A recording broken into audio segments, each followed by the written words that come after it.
Hey, what's up, everybody? Listen, if you have not heard about Anchor, it's the easiest way to make a podcast. Let me explain. Number one, it's free. Yeah, I got your attention now, right? Number two, there's creation tools that allow you to record and edit your podcast right from your phone or computer. Number three, Anchor will distribute your podcast for you so it can be heard on Spotify, Apple Podcasts, and many more. Number four, you can make money from your podcast. That's right. You can make money from your podcast with no minimum viewership. Number five, it's everything you need to make a podcast in one place. So right now, download the free Anchor app or go to anchor.fm to get started.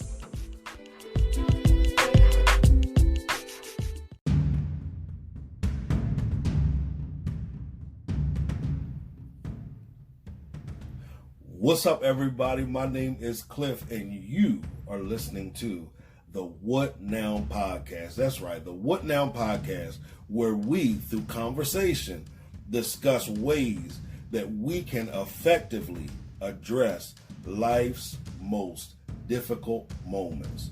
So sit back, relax, and enjoy tonight's episode.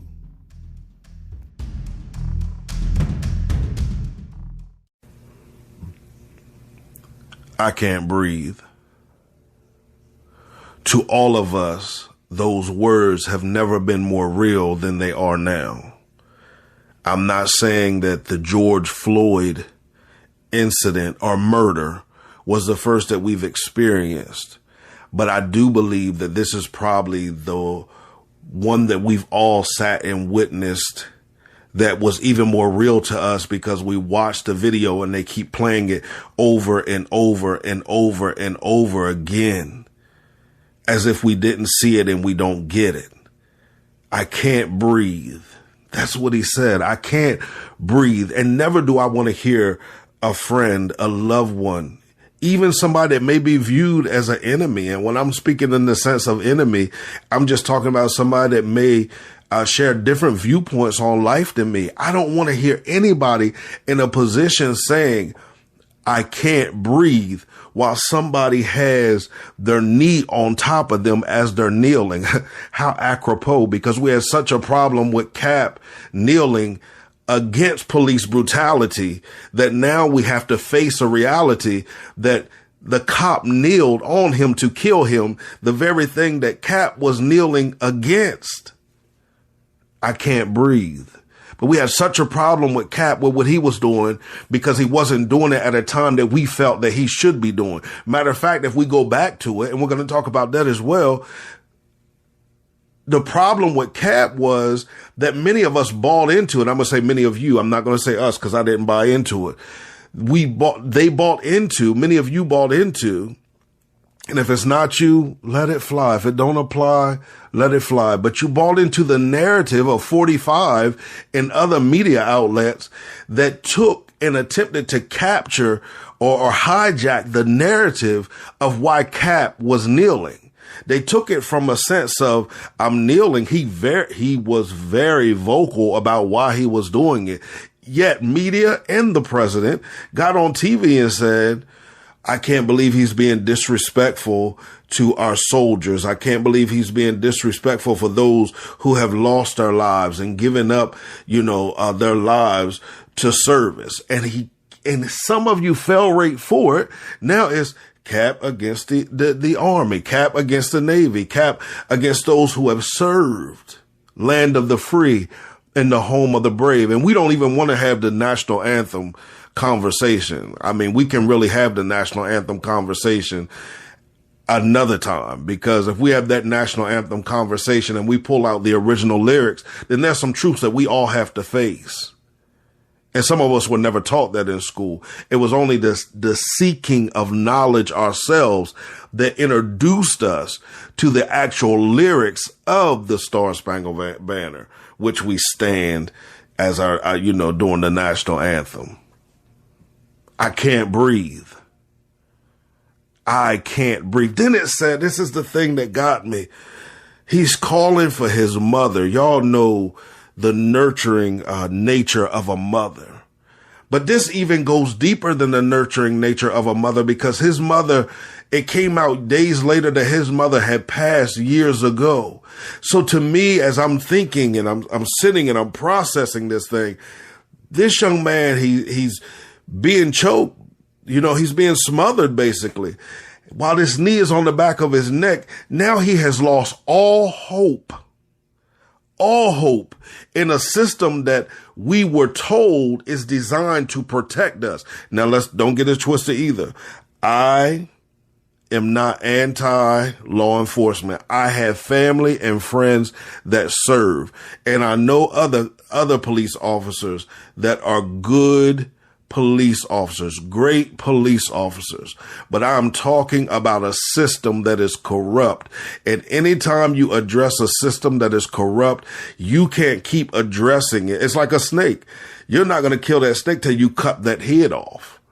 And we have to begin to cut the head off of the snake and allow that whole system to be rebuilt. But see, the problem with many of us is we say we want change. We say we want to experience transformation. We want something new. We're tired of the norm. But when change and those things that go against the norm are presented to us, they never come in a comfortable way.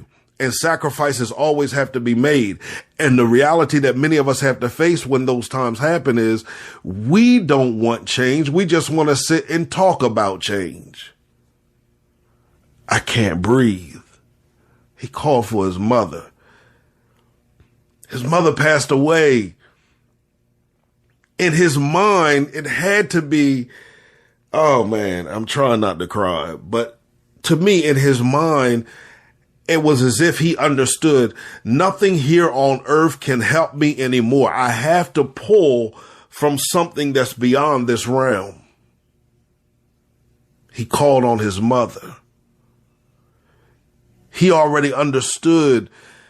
Oh man, he called on his mother. I can't breathe. I can't breathe. Y'all, this is a tragedy. And the reality is, some of you are buying into the travesty that's attempting to be set by those that are hijacking the narrative. As I said, I know 45 is doing it. I know some media outlets are doing it. Do I agree with the rioting? Absolutely not. But we can't just focus on the effect and not focus on the cause. Because focusing on the effect without focusing on the cause is only going to cause matters to get worse. And let's look at what's going on right now. It is getting worse and worse and worse. And instead of some people that are in some high places and in some places of authority, that are in some places of authority, taking time to turn around and look at themselves in the mirror, now they're pointing the blame at the rioters. And like I said, they're not right. Listen, but we're going to get to that as well. What they're doing is not right. Now, those who are peacefully protesting, thumbs up, thumbs up, thumbs up. Hey, beautiful, beautiful. Do I get the rioters? Absolutely, I do. Do I agree with it? I can't say that I do. But as I said, I do understand it. But we can't deal with the effect without dealing with the cause. And it hurts me as I'm going through my timeline to see more people upset about the rioting than they are about this man being murdered. I even saw people mocking this man being murdered. It just baffles me. Like I'm just sitting here trying to understand, but then the reality hits me that many of us, it doesn't mean anything to until it hits our home. And some of us, we take positions, or some of you can take those positions because in your mind, you feel as if it will never hit your home. And you may be right. You absolutely may be right. I can't breathe. I can't breathe. I can't breathe. Yo, that hurts, man, so much. I just continue to think about it. Do I support injustice and racism? Nope. It has no place anywhere. No place anywhere. No place anywhere. I go back to it, the land of the free and the home of the brave. Where's the freedom? And when will the cowards be brave enough to value all lives? Some of you upset because I say Black Lives Matter. Black lives do matter. And if you get upset because I say Black Lives Matter, then you're missing the whole point. Yes, I know all lives matter, but it's not about you right now. It's not about you right now. And that's one of the things that seems to not be understood. I support all my brothers and sisters, regardless of their race, gender, background, gender identification, or sexual orientation. I support everyone. But if it's time for us to understand that Black Lives Matters, then let's jump on board with me. Let us know that you understand it. And let's fight this battle. And then when it's time to fight your battle, I'll fight the battle with you as well. But understand that me saying Black Lives Matter is not me taking a position as if your life doesn't matter if you're not black. Slow down. Black Lives Matter. My life matters. I'm black anyway. Your life matters. Our lives matter. And I personally will continue to kneel with Cap, standing up for what I believe in. And we will stand until we see equality where it needs to be and equity where it needs to be. I can't breathe. My encouragement to everyone, educate yourself. Do not sit around and not be educated. Educate yourself on what is going on. Study some of the great philosophers. Study some of the things that happened. Martin Luther King, Malcolm X, all of them. Understand that, y'all, we are going back to times that were before. So I don't know why everybody is acting as if these riots are and we don't even want to talk about riots and protesting because that's a whole nother hijacking that takes place of the narrative. But let's face a reality, guys. It's time for us to have the uncomfortable conversations that are going to produce change. Not just get around and just talk just to talk, but have the conversations that produce change. This subject is very important to me. Why? Because, and as you see, I didn't even do the intro of the show. I just started talking. It's important to me because I grew up and I was the only black person on a baseball team every year. Like really every year. At the most, it might have been two of us. And I remember for a while it was two of us. However, a white girl falsely accused him of something. So it became me by myself. She later came forth and told the truth how she falsely accused him. But I don't think he ever came back to baseball after that. I don't think he ever came back to play baseball after that. But I was the only black on every team. And to be honest with you guys, as you know, listening to all of this, and I always encourage young people to get informed and get educated and be willing to speak up when you need to speak up and take action when you need to take action, because I didn't as a young person. Y'all have heard me talk about how I was a punk. I was a punk. There was stuff said, there was stuff done that I sat back and said nothing. I did nothing. I allowed it to happen. I remember one time we went to a baseball tournament and it was in Virginia and they were flying the Confederate flag and they refused to pitch to me. And then finally, when they did pitch to me, they hit me. They either walked me or hit me. That's what they did the entire time. They would not allow me to swing a bat because they didn't want the nigger playing on their field. I've heard that word nigger, not nigger, multiple times. I've heard black jokes. Now, one thing about me, though, I say I was a punk, but if you hit me with a joke, I got one for you, too. So don't come for me with that. But I heard all of those things. I even experienced racism from a coach. And the crazy thing about it was I didn't feel like I could tell anybody what I was experiencing because he was so well loved and received, even by black people. And I remember talking to my mom about it, and we would talk about it, and, she was outraged about it. Of course, she gonna speak up. But nobody believed me what I experienced with that man.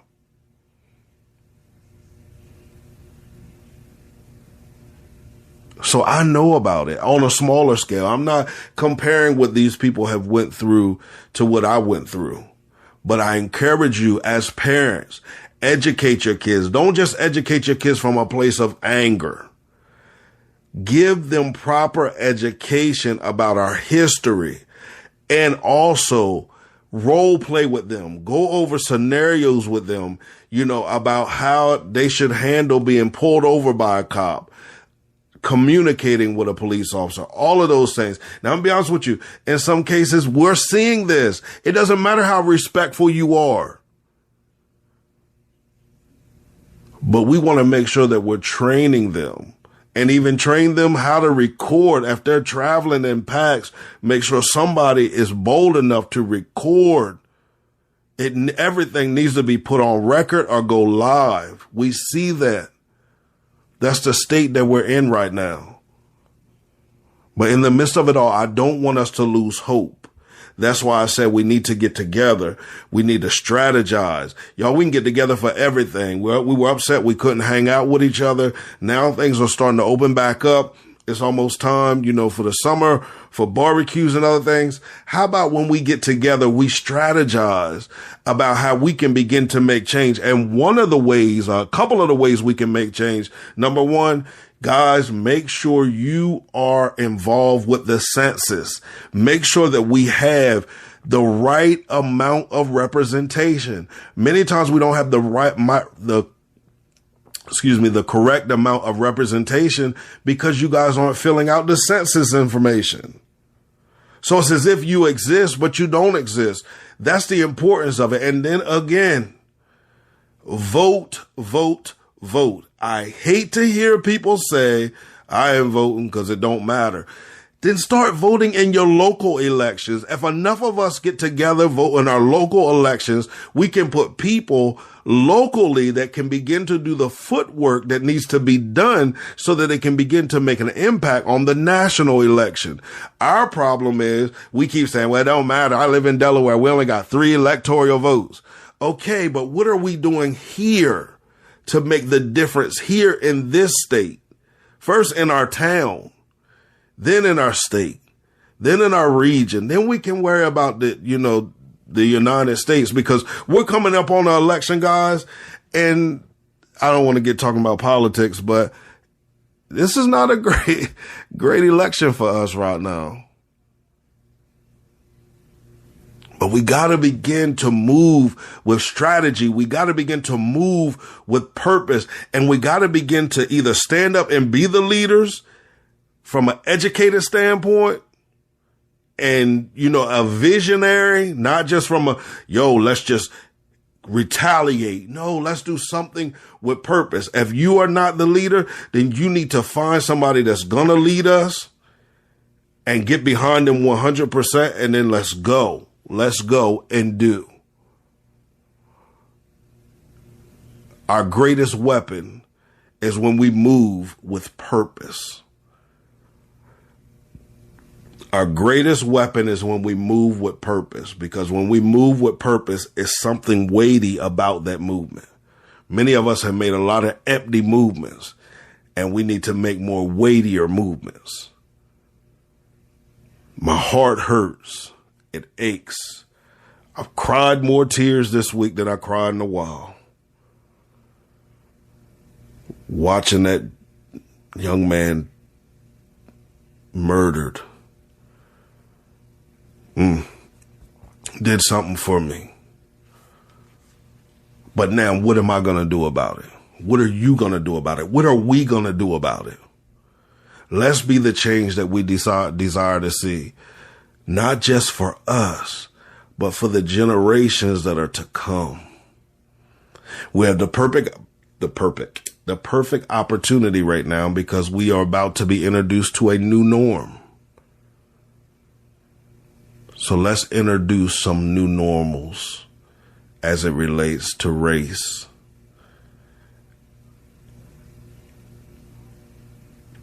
I can't breathe. And not just race, guys. Let's learn to love people for who they are, regardless if we agree with them or not. Just because you don't agree doesn't mean you can't love. We have to learn that. We have to learn that. Everybody's not going to look like, walk like, talk like, think like us. But diversity is so powerful. I talk about this all the time on my radio show. Check that out. Transformation Radio, where we transform lives through purposeful conversations, regardless of how uncomfortable and unpopular those conversations they are. www.transformationradio.info. And transformation is spelled TRANS,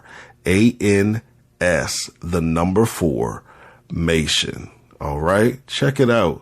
We talk about how important diversity is. We learn together. We grow together. We become even better citizens. We become more empathetic, and we're able to reach more people because now everybody's not looking and sounding and the same.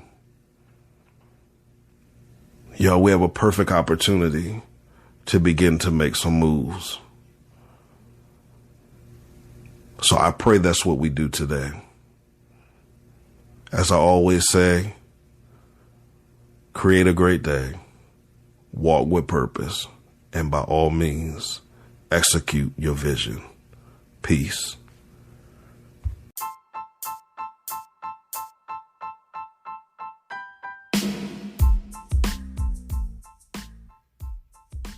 Can you identify any areas in your life where stagnation is manifesting? Now, I know some of you might say, no, I can't. Well, I want us to look at stagnation for what it really is. Some people have identified stagnation as something that's not growing or that's not producing. I don't believe that's stagnation.